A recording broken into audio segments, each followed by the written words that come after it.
mapoma ya Afrika. Ilomweta chikati na mapoma zedu. Wangasa tulapida mchachi yao.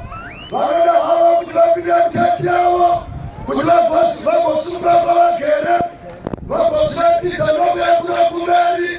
Kutulapida mchachi yao. Church of the African Apostolic Church, VAAPOSTORA Africa. This is the tower of Africa.